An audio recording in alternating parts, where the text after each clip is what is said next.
Rio de Janeiro has a special vibrance at night, the sun setting earlier and earlier. In the final fortnight of autumn here in Brazil, the exotic strand of Copacabana Beach. You can feel the energy building towards the moment in 5 days when the World Cup begins and the drama peaks. 4,400 miles from here in Jacksonville, Florida, the U.S. national team. Their final send-off match, a real test against Nigeria, the champions of Africa, for the next step after this evening for the USA. Destination Brazil.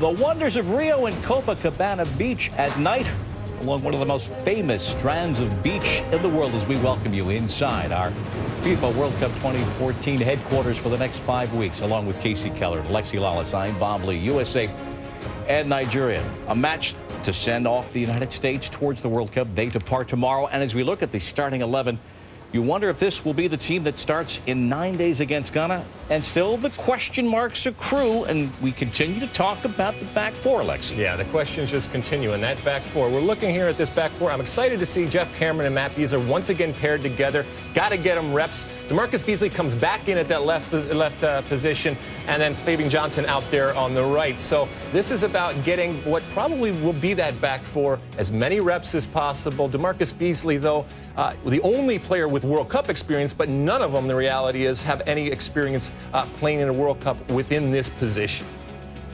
Defensive midfielders, Jones and Beckerman, two of them. So the diamond, as we knew it, Casey, up on the shelf this evening. Well, I think Jurgen talked about it quite a bit, about how exposed Jermaine Jones was in that Turkey match by himself in that defensive midfield role. So here what he's looking to do is bring Beckerman in, let the two of them sit in front of the back four.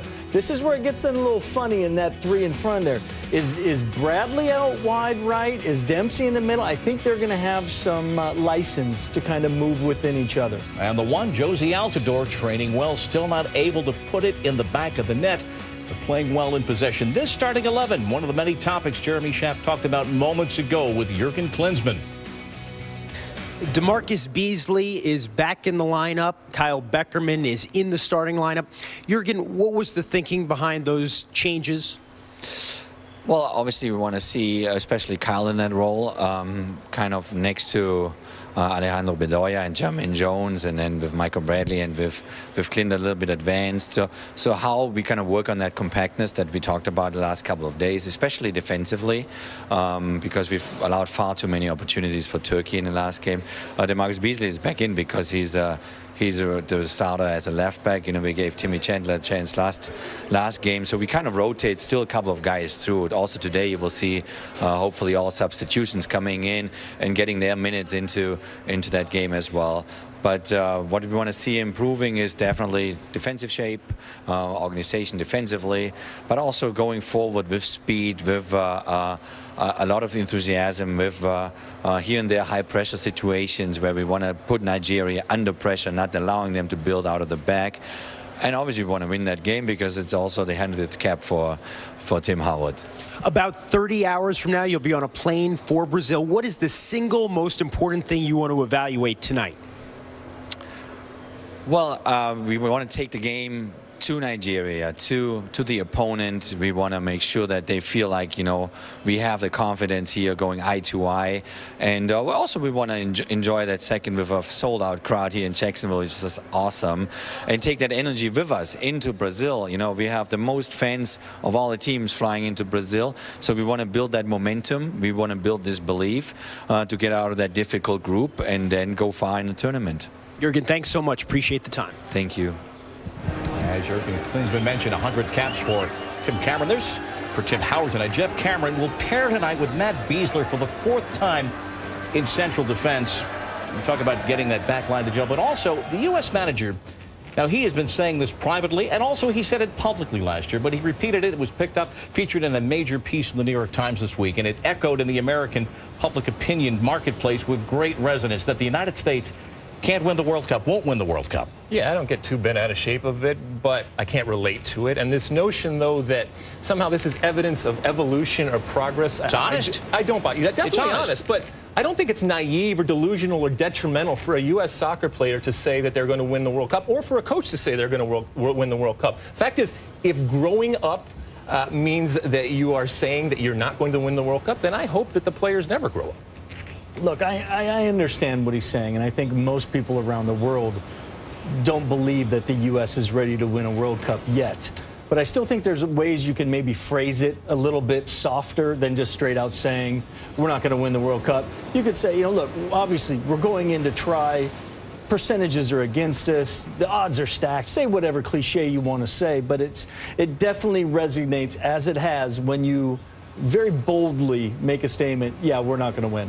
Only 8 nations have ever won it, and they're all playing. Still got to believe, tournament. Bob. Come on, you got to believe as a player that you have the chance to do it. But there's truth and there's reality and there's motivation. Now, the other major story around this World Cup is the attention and scrutiny and the expectation around FIFA's investigation into the allegations of corruption and bribery surrounding the vote that awarded the 2022 World Cup to the nation of Qatar. An American prosecutor, Michael Garcia, has been working on that investigation for FIFA for the past 2 years. He expects to report to FIFA by the end of July, well after this World Cup. It was just last weekend that the Sunday Times of London published a story saying there exists approximately 1 million documents, emails and such, proving that Mohammed bin Hamad, a Qataris official, a former member of the FIFA Executive Committee, bribed people, specifically in African nations, perhaps as much as $5 million to affect that vote. And you begin to hear more and more through the world of soccer cries for a possible revote for the 2022 World Cup. This story is not going away. Tonight, the USA and Nigeria, but we are here at Copacabana Beach. You can walk along, get live music, maybe a libation. And what you want to do is people watch. I know Wright Thompson has been doing a great deal of that through this country. He will be our guide through the nation of Brazil between now and when they lift the trophy at Maracanã.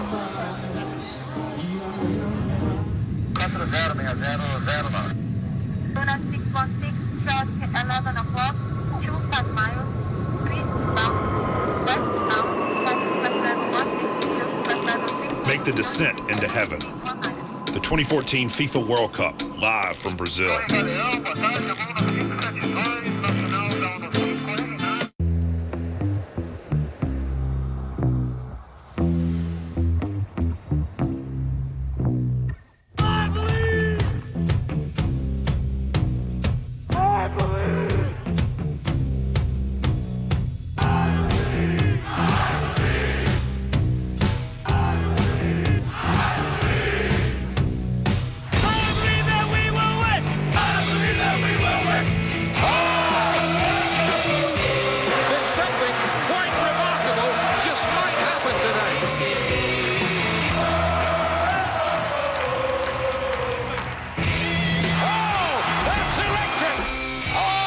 Goodness me! Wonderful, glorious. Is this the moment? Yes, it is! Goal! That is beyond sensational. The roar is deafening here. Oh, can you believe this? How big a moment might that be in this World Cup? The sights of Rio, the music of the White Stripes. You are ready and primed, and of course we'll get you into the mode with our live preview show from here in Rio next Wednesday. Set the DVR if you're at school or work, and then at 9:30 that evening, the finale of the remarkable series, the Inside Access, Inside U.S. Soccer's March to Brazil. Tonight, Michael Bradley will play for his country for the 86th time. Had that beautiful assist we saw on the weekend last. Tonight in Jacksonville, the U.S. starting 11, Ian Dark, Taylor Twellman. I tell you, there are some questions here. Well, a sense of anticipation and some trepidation here with the World Cup. The first game against Ghana, 9 days away. The tactical tweaking by Jurgen Klinsmann goes on. And I know, Taylor, you've got one or two concerns. It's no secret, Ian, that I think defensively the United States needs to improve. And I felt last week versus Turkey there were two real good examples of where that improvement needs to occur. In transition, they were caught too narrow, whether it was communication from Cameron and Beasler or the idea that Timmy Chandler is caught way too narrow, leaving space in behind to attack for Turkey. Secondly, and more importantly, listen, when there's no ball pressure, you've got 10 guys behind the ball. then you have to provide cover and balance. First and foremost, Brooks and Chandler, too narrow. They need to slide 4 or 5 yards to the left. And more importantly, they're caught flat-footed. This is too easy for Turkey to get in behind the United States. Jurgen Klinsmann and his staff assess those, but more importantly, I think he wants to see improvement tonight against Nigeria. We shall see what happens. It's very interesting now, getting very late. The time for fine-tuning is running out fast. Thanks, guys. You all remember Efan Okoku, former Nigerian international, our analyst last year, last World Cup 2010 on the World Cup final. Evan, when Ghana pops up on the U.S. schedule leading into this World Cup, folks say, well, they're scheduling Ghana to get a taste, or Nigeria to get a taste of what it's like to play Ghana. Is that a fair comparison? Is Nigeria going to give us a fair reflection of what we'll see from the Ghanaian side? Not for me, Bob. No, style-wise, I think Nigerian Ghanaian football not very similar. Much more forceful when you're watching. Anytime you watch the Black Stars play, Nigeria generally have a lot more creative plays, a little bit more flair. Not so much in recent years. Certainly, John Obi Mikel, who Chelsea fans will be surprised that to hear me say that he's the most creative player that we have on our ranks right now. Certainly, in the last 4 or 5 years since JJ Okocha departed the scene. So he's the guy who's given that little bit of freedom. He starts off in the 3, playing in the middle 3, but given that latitude, the freedom, to move around the pitch, creative. He's a bit of a goal scorer as well for Nigeria. And then the 2 wide players, tonight we've got Moses, we've got Peter Odemwingie in good form for Stoke City in the Premier League in the last few matches. Those guys, they will have a little bit of defensive responsibility, but primarily to support the front guy, Shola Ameobi, who's not going to play for me, not in the opening game against Iran. It will be Emmanuel Emenike Fenerbahce, top-class striker. But for me, real concerns about the team defensively, as usual. All right, with questions abound whether this is Stephen Keshi's team, the manager. He's always in that tempestuous relationship with the Federation. We'll see how they perform this evening. We are great to have you with us once again for the coverage. Good to see you. As we continue, the question of the German Americans on the U.S. team, recruited, sometimes very much recruited. Fabian Johnson, one of them, is certainly going to be in that starting 11 for the United States come 9 days hence. We visit with them, the dual citizens brought to this team by Jurgen Klinsmann, as we continue.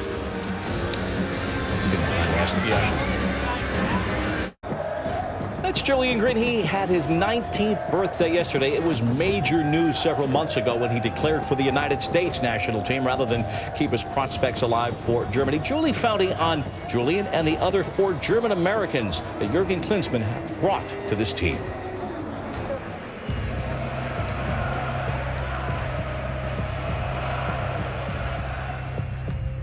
My mom's German. She grew up in Munich, and my dad's American. He used to live in Chicago.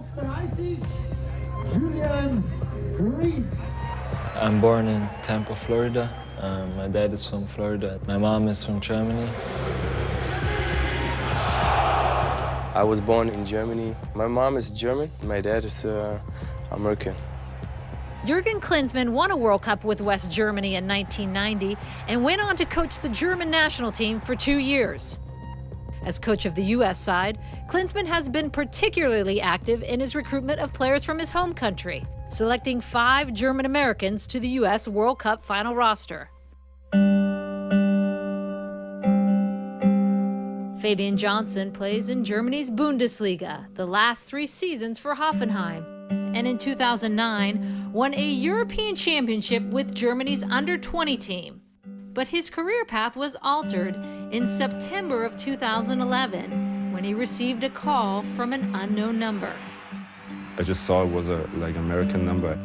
Yeah, he talked to me in German and said, yeah, hi, here's Jürgen. At the end of the day, you tell every player that you call first time that it's their decision what direction they want to go. They have to listen to their heart, because once you decide to go with that route and go with the United States, you got to do it 1000%, and we were very clear with that. It's not only a soccer decision, it's a huge family decision, for your entire life. Julian Green of Bayern Munich's second team was the most recent German American to make this decision. With Germany showing strong interest to keep him within their national team system, Green instead chose to wear the red, white, and blue. Germany is this soccer powerhouse. 3 World Cups they've won, 4 times the runner-up. And yet you still choose the U.S. over Germany. Why? I talked to Jurgen Klinsmann, and he gave me his trust, and he believes in me. Julian Green, the boy who might be king from Bayern Munich. You will see him make his debut tonight. A lot of people are looking forward to seeing this kid play. What do you value most about the German-American type of player? These players have a bit of an advantage because they come through a very intense youth development system. We have to make it clear now our goal is that you actually go towards the professional ranks as quickly as possible. Here in the United States, the goal is to get a scholarship in a Division I school. They lose 2, 3, 4 years of their very intense development compared to a professional system in another country.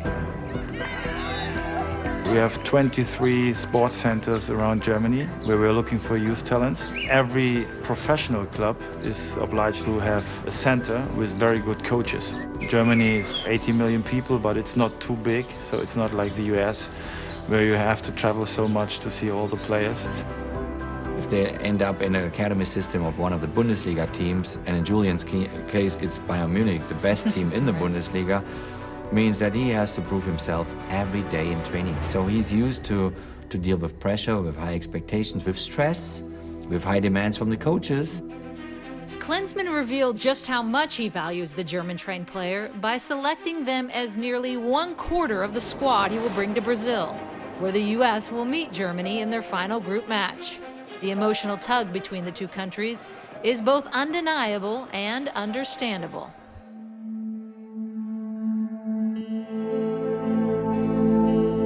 I always say that I'm proud that I wear the German jersey too. I grew up there, my mom is German, I learned football there, and but now I'm American. When the national anthems will be played, I sing both. Because, you know, the German one, because I am German and I represented that country more than 100 times in games. At the same time, I feel very, very deeply American too. I think once the game starts, you know, I'm becoming very competitive, and then I badly want to win this game.